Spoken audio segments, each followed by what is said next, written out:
Ардактуу меймандар, бир нерсени жетекчилер сиздер менен бир кеңеше турган, бир айта турган жакшы жаңылык, жакшы кабар. Мына Төлөйкөн ат майданынын директору Талгат Кубатбекович Арзыбаев мына 2018 жылдан бери облустук шаардык федерацияны жетектеди, ат майданды жетектеди. Эми 2 жумушчу, 3 жумушчу бирдей алып кетүү аябай салмактуу оор.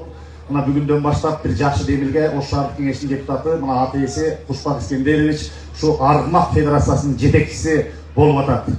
Анан андыктан Аргымак федерациясынын жетекчилиги, спорттук түрлөр боюнча дирекциянын жетекчилиги баары турган жерден ушу жакшы саамалыкты сиздер менен бөлүшүп, өнүктүрөлү деген ойдо. Аргымак федерациясынын бир ыраазычылык каттары бар экен, ошону мен окуй кетейин. Ыраазычылык кат: урматтуу Арзыбаев Талгат Кубатбекович, Кыргыз улуттук ат оюндарынын өнүгүшүнө кошкон зор салымыңыз жана көрсөткөн үзүлүү эмгегиңиз үчүн Республикалык Аргымак федерациясынын атынан сизге терең ыраазычылык билдиребиз. Сиздин аракетиңиз жана камкордугуңуз улуттук баалуулуктарыбыздын калыбына келишине, жаш муундарга жеткирилишине жана дүйнөлүк аренада таанылышына чоң өбөлгү болуп келет. Сизге бекемден соолук, түгөңүздөн күч жана жаңы ийгиликтерди каалайбыз. Урматтоо менен Республикалык Аргымак федерациясынын президенти Атакеев Исламбек Таласбекович.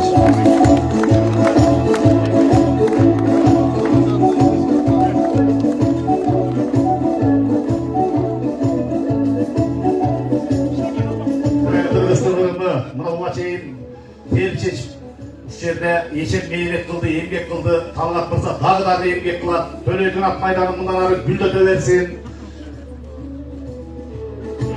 Ушундай эле Талгаттын эмгеги чоң.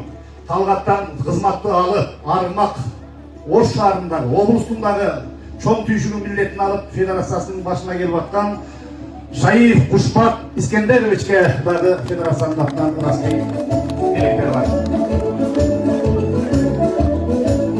Ош облустук Ош шаардык Аргымак федерациясынын жаңы президенти болуп чабуулар менен колдоп коелу.